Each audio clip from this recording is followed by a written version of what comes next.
What if the person you hurt comes back as your judge? What if justice takes 10 years but never forgets? Tonight, you'll see how one arrest turned into the biggest police scandal in city history. It's getting dark at Memorial Park. A man in a nice suit sits alone on a bench. He's reading some papers. The wind blows them around a little. He touches a small scar on his head without thinking. It's an old habit. A bad memory he can't shake. 3 police cars pull up fast. The engines are loud. Car doors slam shut. Heavy boots walk on gravel. The sound echoes in the quiet park. Well, what do we have here? Detective Rodriguez walks over with a big grin on his face. That same mean smile he's had for years. The man on the bench knows this voice. He's heard it before, in this exact same spot. Just reading, officer, the man says calmly. He doesn't look scared at all. Reading what? Drug deals? Gang stuff? Rodriguez steps closer. His shadow falls over the papers. This is my park. I keep it clean around here. The man touches his head scar again. Rodriguez gave him that scar 10 years ago, but Rodriguez doesn't remember. The handcuffs click around his wrists. Rodriguez is grinning wide. He has no idea what he just started. Rodriguez's voice brings back terrible memories. The same cruel tone from this exact place 10 years ago, when a teenager was beaten and left bleeding right here, when the police promised justice but delivered lies instead. The man looks at Rodriguez's face carefully. Every line, every mean expression. Time has been good to the detective. He got promotions. He got awards. He built his whole career on buried secrets. Nice clothes for a street rat, Officer Brooks says as she joins them. What's a guy like you doing in a place like this? Just remembering, the man says quietly. Rodriguez grabs him hard and pulls him up. The expensive suit jacket rips a little. The legal papers fly everywhere like leaves in the wind. A business card gets caught in the breeze. Your attitude won't help you here, Rodriguez says, gripping tighter. This isn't your neighborhood anymore, pal. The man stays perfectly calm. He never takes his eyes off Rodriguez's face. I know exactly who you are, Detective Rodriguez. Rodriguez stops moving. His confident smile starts to shake. How do you know my name? The same way I know about your gambling problem. Your complaints for using too much force. Your habit of planting drugs on people. Each word hits Rodriguez like a punch. The same way I know what you did to that kid here 10 years ago. Officer Brooks looks nervous. Tony, what's this guy talking about? Rodriguez's face gets hard and angry. Fear flickers in his eyes before the anger takes over. Search him good, Brooks. When the handcuffs get tight, they show an old scar on the man's wrist. A thin white line from a hospital bracelet. It tells a story Rodriguez wrote but forgot. The detective's hands shake a little as he searches the suspect. Look what I found, Rodriguez says, holding up a small plastic bag with white powder. Well. Looks like our fancy friend here likes his drugs. The man doesn't fight. He doesn't argue. He doesn't panic. He just watches Rodriguez with the patience of someone who has waited a very long time for this exact moment. See you Monday morning, detective, he says softly. Things will be very different then. Rodriguez's blood goes cold. How does this stranger know about Monday's court schedule? Rodriguez grabs his radio with shaking hands. Dispatch, I need backup at Memorial Park. Suspect has personal information about officers. Possible surveillance. The radio crackles back right away. Units coming your way, detective. Surveillance? The man raises an eyebrow. Is that what you're calling it now? Shut up, Rodriguez snaps. He starts pacing in circles. His confidence is melting away fast. This arrest felt normal 5 minutes ago. Now it feels like he's walking into quicksand. Sergeant Brooks arrives first. Her police car slides to a stop on the gravel. She's Rodriguez's backup. 20 years on the force. Zero patience for questions. She's loyal to Rodriguez and has a terrible memory when it comes to the truth. What's going on here? Tony caught this guy watching the park. He knows my name, my schedule, and look, he's got drugs. Rodriguez points to the planted evidence. Says he knows about Monday's court case too. Brooks studies the suspect with cold, hard eyes. He sits calmly on the bench with his hands cuffed behind his back. His torn jacket shows off an expensive watch. His shoes cost more than most cops make in a whole month. You got ID? Brooks demands. The man nods toward his jacket pocket. Inside pocket. Left side. Rodriguez reaches in and pulls out a leather wallet. It's handmade Italian leather, the kind that screams serious money. Inside are business cards next to credit cards with very high limits. What do we have here? Rodriguez reads the card out loud. Honorable Samuel Morrison, District Court Judge. He laughs harshly. Real creative, buddy. Fake judge cards now? Brooks grabs the card from him. The court seal catches the street light. It has deep, professional printing. If it's fake, it's a very expensive fake. These fake IDs are getting better, she says. Another wannabe lawyer thinking fake papers will save his skin. I want my phone call now, the man says quietly. You'll get your call when we say you get your call, Brooks snaps back. She crumples up the business card. The expensive paper fights back before it gives in. After we check out these bogus credentials. They're not bogus. Sure they're not, Rodriguez laughs again. Every drug dealer's a judge these days. Every gang member's a lawyer. What's next? You gonna claim you're the mayor? The man carefully memorizes Rodriguez's badge number. Brooks's car license plate. The time stamp on Brooks's body camera. Every single detail matters now. Every piece of evidence will count later. Big corruption trial starts Monday, Brooks mentions casually to Rodriguez. Whole department's on edge. Can't have suspicious characters hanging around? The man's eyes get sharp and focused. Which corruption trial would that be, Sergeant? Brooks freezes up. She never mentioned her rank. How does this guy know she's a sergeant? Lucky guess, Rodriguez covers quickly. Everybody knows we're cleaning house around here. 2 more police cars show up. Officers jump out like they're responding to a shooting. 4 cops for 1 man in handcuffs.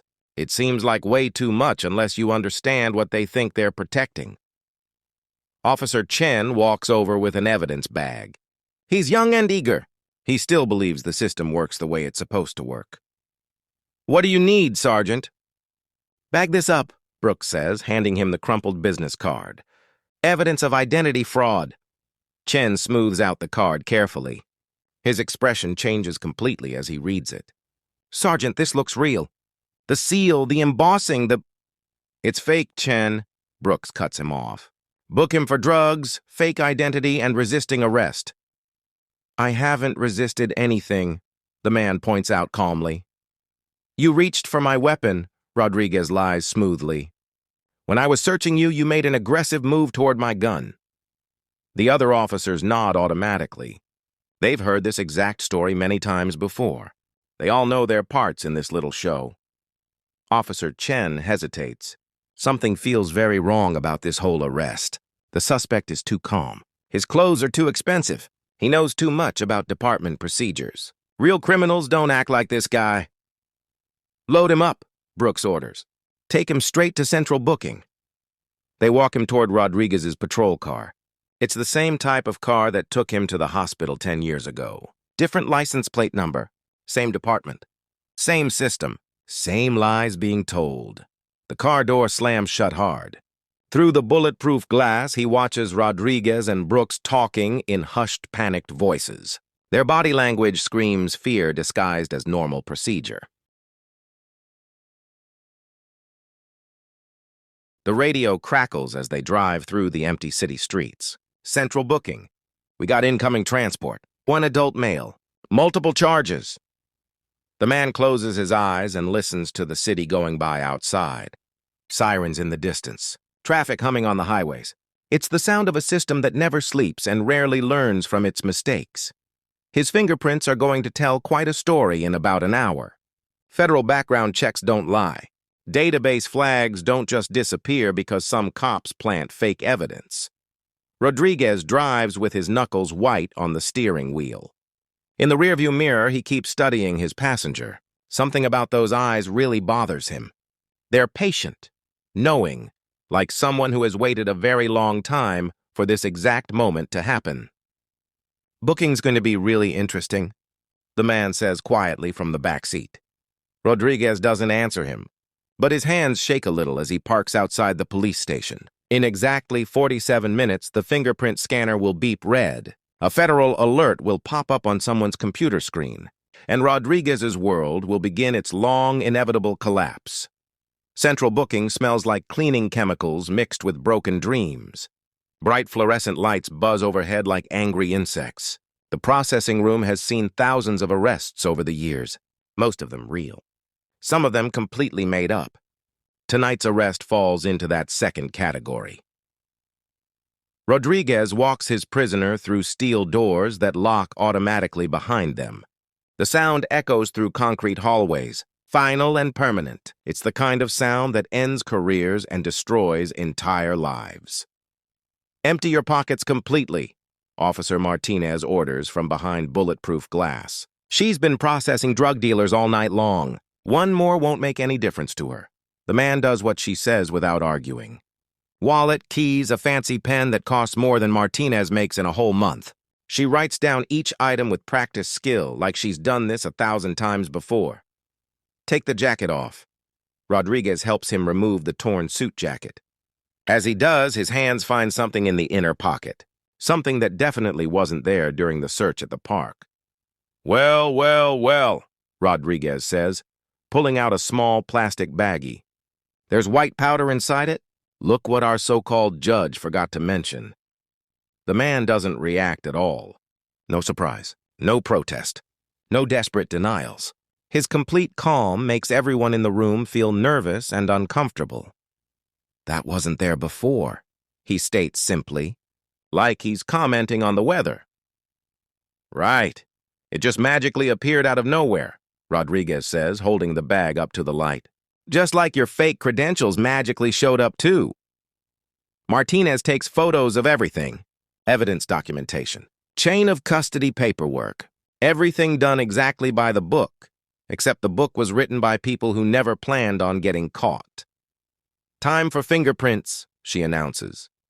The digital scanner sits there waiting like a patient fortune teller. It connects to databases that Rodriguez has never even heard of. Federal systems with very long memories and even longer reach. The man places his right thumb on the scanner. Electronic beep. Data gets transmitted instantly. Somewhere in Washington, D.C., computer servers begin cross-referencing information. Index finger next. Another beep. Another data packet shooting through cyberspace toward destinations Rodriguez can't even imagine. "This is taking way too long," Brooks mutters under her breath. She wants this arrest processed and forgotten as quickly as possible. Quick booking. Fast paperwork.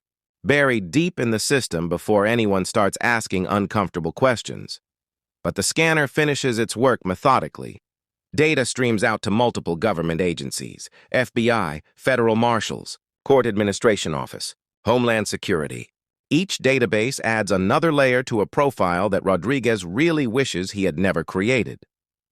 Time for the mugshot.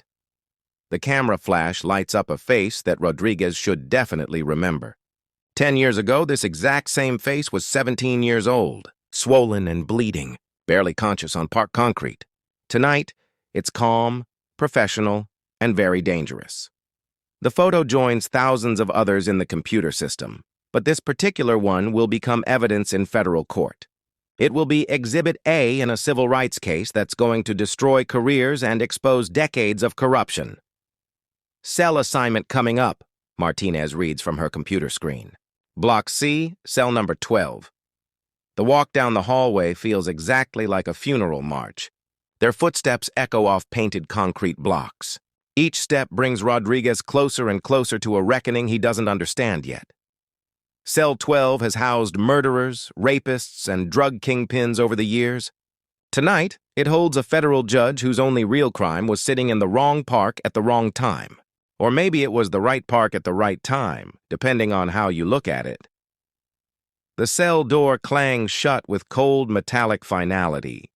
Steel bars standing between justice and injustice, between truth and lies, between past and future. "Enjoy your stay in there," Rodriguez sneers through the bars. "Hope those fake papers keep you nice and warm tonight." The man sits down on the narrow bed. The springs creak under his weight. 10 years ago, he was lying in a hospital bed with tubes and wires keeping him alive. Tonight, he waits patiently in a jail cell while digital systems expose the very men who put him in both places. Detective Wong wants to interview this suspect, Martinez mentions to Rodriguez. Something about federal flags showing up in the system. Rodriguez's confident smirk starts to waver and shake. What kind of flags are we talking about? She didn't say exactly. Just said she'd handle the interview personally. The man smiles for the very first time tonight. Detective Ashley Wong from Internal Affairs, the one completely honest cop in this corrupt department. The one person who might actually read those federal alerts carefully. Rodriguez walks away with heavy, worried footsteps. His radio crackles with normal routine calls, domestic disputes, traffic stops, regular police work done by regular police officers. But he's not regular anymore. He's become a federal target who doesn't even know he's been painted with a big red bullseye. The fingerprint scanner beeps bright red at exactly 11:47 p.m. An urgent alert appears on Detective Wong's computer screen in big, flashing letters. Federal flagged individual. Immediate attention absolutely required. Detective Ashley Wong stares at her computer screen in the empty Internal Affairs office. The federal alert blinks red like an emergency warning beacon. Her coffee grows cold and forgotten as she reads the impossible information scrolling across her monitor. Samuel Morrison, Federal District Court Judge, appointed 3 years ago by the President himself. Highest possible security clearance, background check sealed by direct federal order. She cross-references the booking photograph with official judicial databases.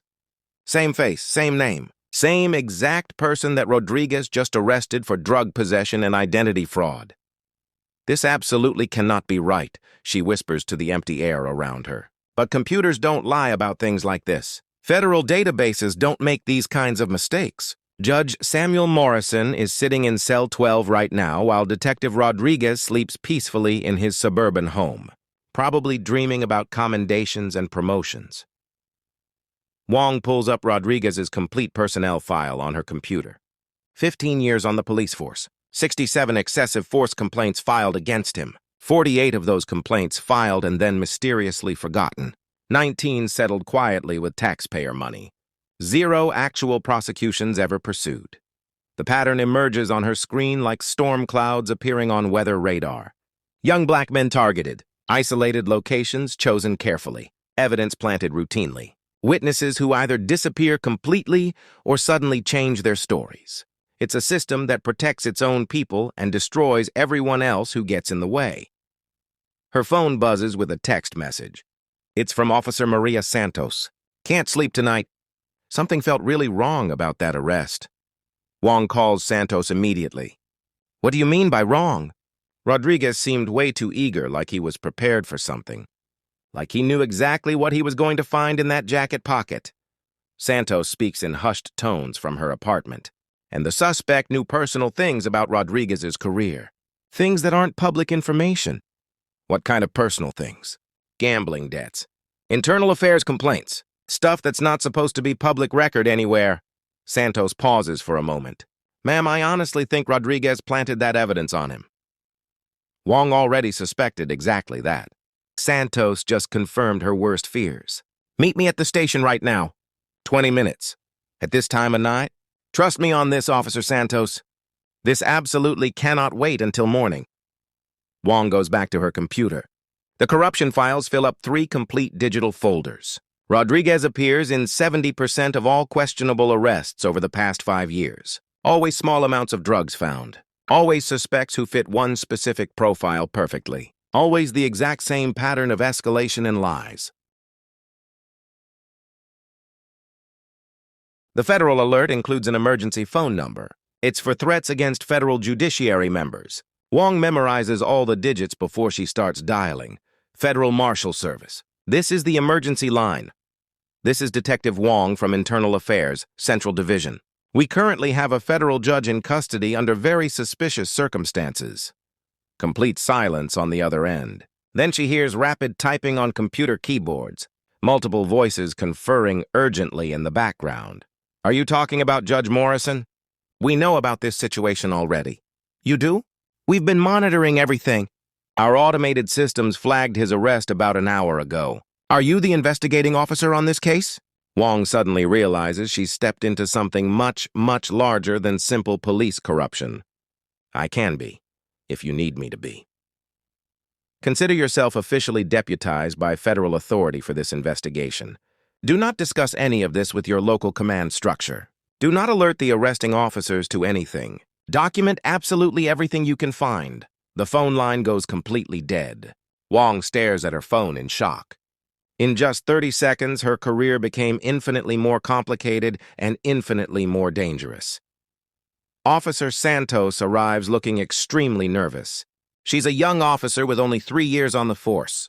She still believes the badge means something more than just protection and power for the people who wear it. Show me all the booking evidence. Wong orders her. They review the complete arrest report together. Rodriguez's handwriting tells a very careful, very rehearsed story. Suspicious behavior observed. Aggressive posturing noted. Discovery of controlled substances during what he calls a routine search. This reads exactly like a template, Santos observes. It's the same language he used in the Miller arrest last month and the Jackson case before that. Wong pulls up both of those case files. Santos is absolutely right. It's identical phrasing. Copy and paste police work. It's the kind of lazy corruption that eventually exposes itself if you know what to look for. Look at this carefully, Santos says, pointing to the evidence photographs. See the baggie's position in his jacket? It's sitting right on top of everything else like it was placed there very recently. Wong enhances the digital image on her computer. The plastic bag shows no wear patterns whatsoever. No pocket lint stuck to it. No evidence of being carried around for any length of time. It's obviously fresh placement by very experienced hands. Rodriguez has serious gambling debts, Santos continues. I heard him on the phone yesterday afternoon. He sounded desperate, talking about needing to produce results to keep his extra income flowing. Extra income. Wong knows exactly what that phrase means in police work. Off-duty security jobs, private investigations for lawyers. Sometimes it's legal work. Very often it's not legal at all. But it's always extremely lucrative for cops who are willing to bend the rules. Her computer makes a soft chiming sound with brand new information. Federal background check completed. Judge Morrison's sealed history file unlocks itself for authorized investigators only. The file contains a detailed medical record from exactly 10 years ago. Memorial Hospital emergency admission. Victim of a serious assault. Multiple bone fractures. Internal bleeding. Patient in critical condition for 6 straight days. The attending police officer's report lists Detective Anthony Rodriguez as the first responder on scene. His official statement describes finding an unconscious teenager in Memorial Park. No witnesses present. No suspects identified. Case officially closed due to complete lack of evidence. Wong's blood turns to ice water in her veins. Same exact park. Same exact detective. Same exact pattern of brutal violence. 10 years apart, like history repeating itself. Santos, did Rodriguez mention anything specific about where the arrest happened? He said he'd kept Memorial Park clean for years and years. It seemed really personal to him, like he had some kind of history there. Wong hits the print button for the medical records. The victim's injuries paint a horrifying picture of sustained, deliberate brutality. Boot print bruises on his ribs. Defensive wounds covering his hands and forearms. Trauma patterns completely consistent with an extended, vicious beating. The victim's name on the hospital paperwork. Samuel Morrison, age 17. Jesus Christ, Wong breathes out loud. What is it? What did you find? Rodriguez just arrested the exact same person he tried to murder 10 years ago. Wong gathers up all the files with hands that won't stop shaking. And that person is now a federal judge with the power to destroy Rodriguez's entire life. Santos goes completely pale. What do we do now? We document every single thing we can find. We protect all the evidence. And we pray to God that Rodriguez doesn't realize what he's actually done before federal authorities take complete control of this situation. Wong's phone starts ringing. Unknown number with a federal area code. Detective Wong? This is Assistant U.S. Attorney Catherine Mills. I understand you're currently investigating the Morrison arrest. Yes. Ma'am, that's correct. How quickly can you secure absolutely all evidence related to this case? Wong looks directly at Santos and sees determination replacing fear in the young officer's eyes. "It's already in progress, ma'am." "That's very good to hear. Judge Morrison has a major trial scheduled for Monday morning. It's a corruption case involving local law enforcement officers. Several of the defendants match your arrest team exactly. All the pieces suddenly fall into place like dominoes, knocking each other down. Rodriguez isn't just corrupt. He's actually a defendant in a federal case, and he just arrested the judge who's going to decide his fate. We absolutely need to keep this completely quiet until Monday morning," Mills continues. "Can you manage that level of discretion?" Wong nods her head, then remembers she's talking on the phone. "Understood completely." "One more thing, Detective Wong. Judge Morrison specifically requested that you handle his interrogation interview. It seems he knows about your reputation for integrity and honesty." The phone call ends abruptly. Wong stares at her phone in complete shock. In just 6 hours, she's going to face the man that Rodriguez tried to murder. The teenager who survived that brutal attack has become the federal judge who will deliver justice. Santos breaks the heavy silence. "We're really going to do this, aren't we?" Wong locks all the sensitive files in her desk drawer. "Evidence that will completely destroy careers and expose decades of systematic corruption. We're absolutely going to do this." Across the city, Judge Morrison's court clerk receives an automated alert on her home computer. "Judicial absence notification. The Honorable Samuel Morrison. Required court preparation session missed." Margaret Chen has worked directly for Judge Morrison for 2 full years. He has never, not even once, missed a preparation session, never been late for court proceedings, never failed to review case files before any major trial. She dials his personal cell phone number. Straight to voicemail. She tries his home phone number. No answer at all. She dials his emergency contact number, not knowing what else to do. "Federal Marshal Service. How may I direct your call?" Margaret hangs up immediately, suddenly understanding that whatever is happening tonight is much bigger than just a missed appointment. Back at Central Booking, Officer Martinez continues processing routine paperwork, drunk and disorderly arrests, domestic violence calls, car theft cases, standard Saturday night arrests that happen every single weekend. She doesn't even notice the federal alert blinking urgently on her secondary computer monitor. But the alert escalates automatically after 30 minutes of complete inactivity. Regional Dispatch receives a priority notification. Federal oversight protocols activate emergency procedures immediately. Wong carefully plants a small digital recording device in interview room number 3. It's standard internal affairs equipment, voice-activated technology, federally admissible in court proceedings. It's the kind of evidence that survives, appeals, and destroys entire careers. Her computer chimes again with new information loading. Monday's complete court docket appears automatically on her screen. Case number 2025 CR 4847, United States of America versus Rodriguez, Brooks, Martinez, and others. Charges include corruption, civil rights violations, and criminal conspiracy.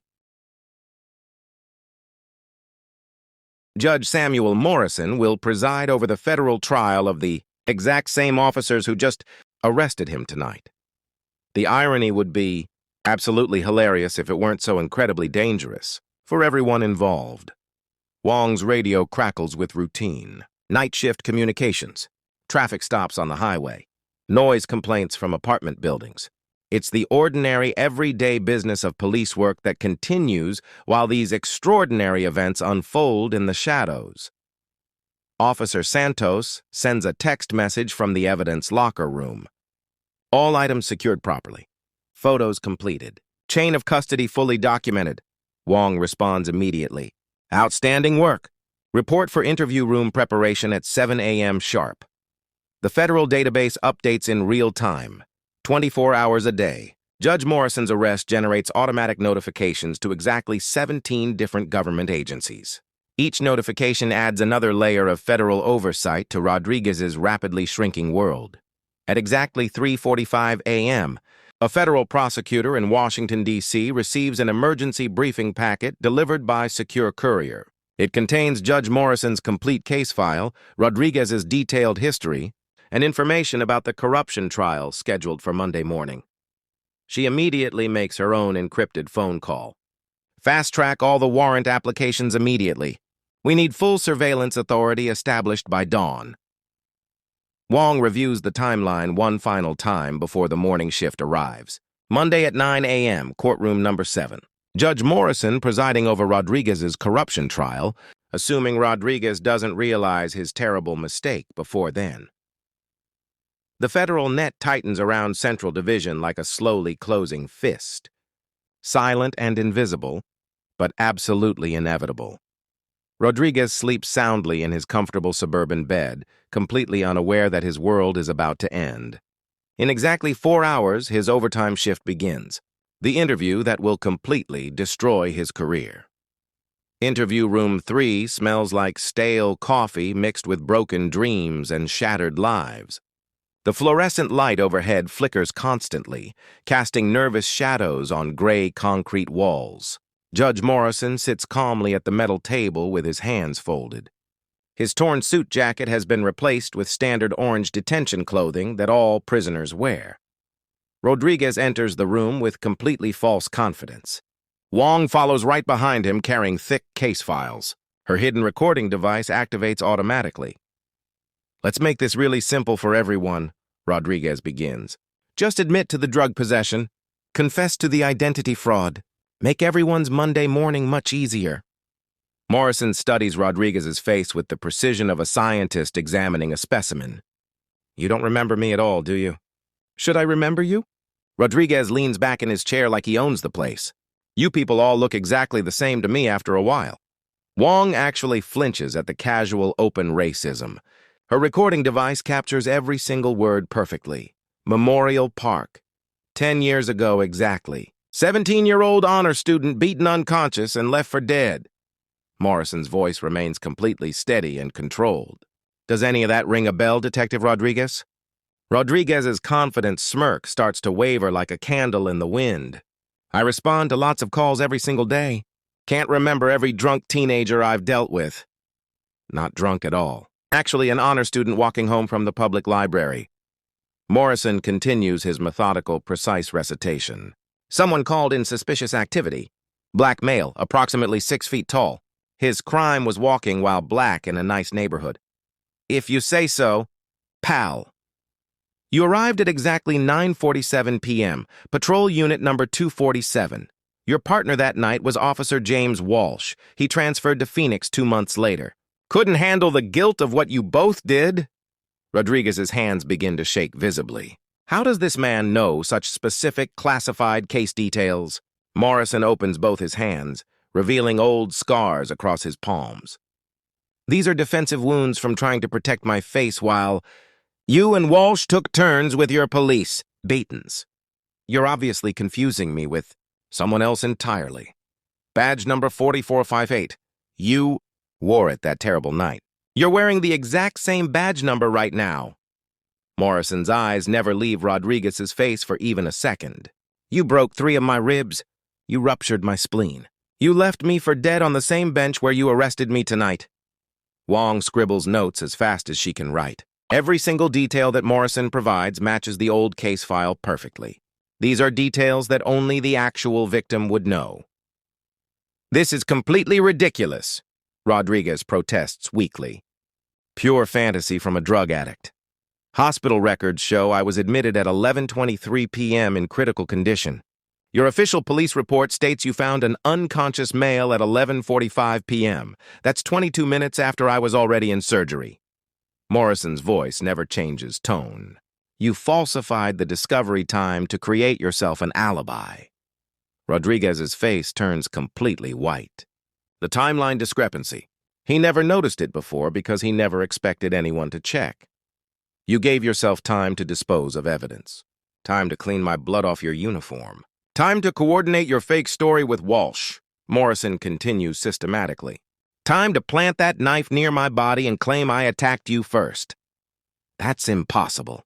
You can't possibly know—" "Can't know what exactly? That you threw my backpack in the river? That you used racial slurs while beating me? That you told Walsh this would teach me to stay in my own neighborhood?" The racial slur hangs in the air like poison gas. Rodriguez's police training taught him to deny everything always, but his guilty conscience is screaming confessions. Wong watches Rodriguez crumble in real time right before her eyes. Sweat beads form on his forehead. His leg bounces nervously under the table. These are classic signs of a suspect breaking completely under pressure. None of this matters anyway, Rodriguez tries to rally weakly. Even if what you're saying is somehow true, the statute of limitations ran out years and years ago. Morrison smiles coldly for the first time. Civil rights violations have no statute of limitations whatsoever. Neither does attempted murder, and neither does criminal conspiracy. Conspiracy? What conspiracy?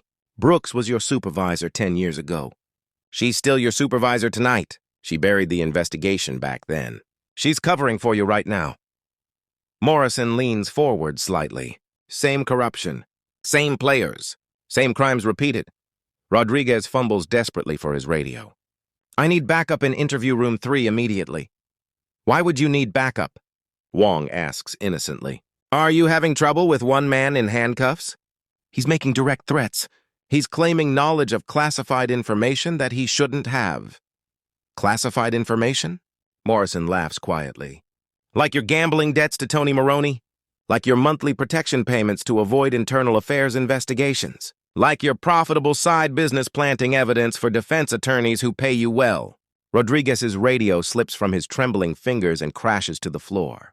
How does this man know about Maroney? How does he know about the protection payments? How does he know about the evidence planting scheme that's supposed to be completely secret? I want a lawyer right now, Rodriguez whispers. You should probably get a very good one, Morrison agrees calmly.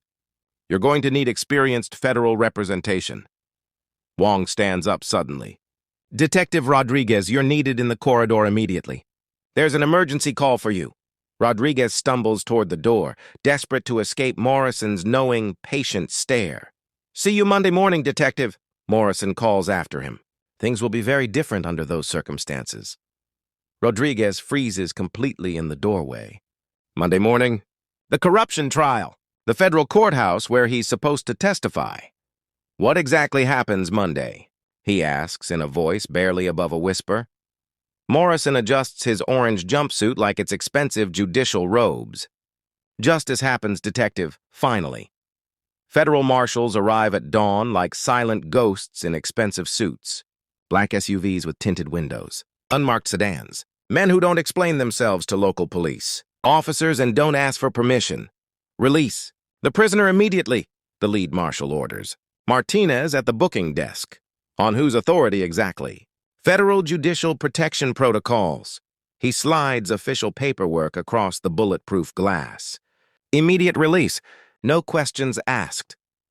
Martinez reads the federal court order carefully. Judge Morrison's name appears in bold letters. Official seals everywhere. Signatures she can't verify, but absolutely doesn't dare challenge. Rodriguez watches from the break room as his carefully constructed arrest dissolves like sugar in rain. Federal agents escort Morrison through steel doors that lead to freedom instead of prosecution. This is just temporary, Brooks tries to assure Rodriguez. Administrative overreach. They can't just take our prisoner like that. But they absolutely can. And they absolutely do. Morrison emerges into Sunday morning sunlight wearing his torn suit jacket. Federal agents return his wallet, his keys, and his expensive pen. No apologies offered, no explanations given. Just swift, silent, professional efficiency. News media waits outside the station. Cameras and reporters who somehow learned about a federal judge's arrest overnight. Morrison walks past all of them without making any comment. His silence speaks louder than any statement could. Rodriguez and Brooks receive identical envelopes exactly 1 hour later. Administrative review pending immediately. Report to Internal Affairs Monday at 8 a.m. sharp. It's standard bureaucratic language that means their careers just entered critical condition. They can't prove anything against us, Rodriguez mutters, over coffee that tastes like desperation and fear. It's his word against ours.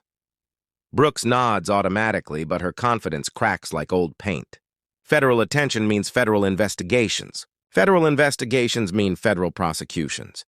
Federal prosecutions mean federal prison sentences. Morrison spends his Sunday in his judicial chambers, carefully reviewing case files for Monday's trial. United States of America versus Rodriguez, Brooks, Martinez, and others. It's the corruption case that has consumed 2 years of his judicial career. The irony satisfies him in ways that simple revenge never could. Monday morning breaks gray and cold over the federal courthouse building. Rodriguez adjusts his dress uniform in the parking garage. Court testimony in corruption cases requires formal appearance.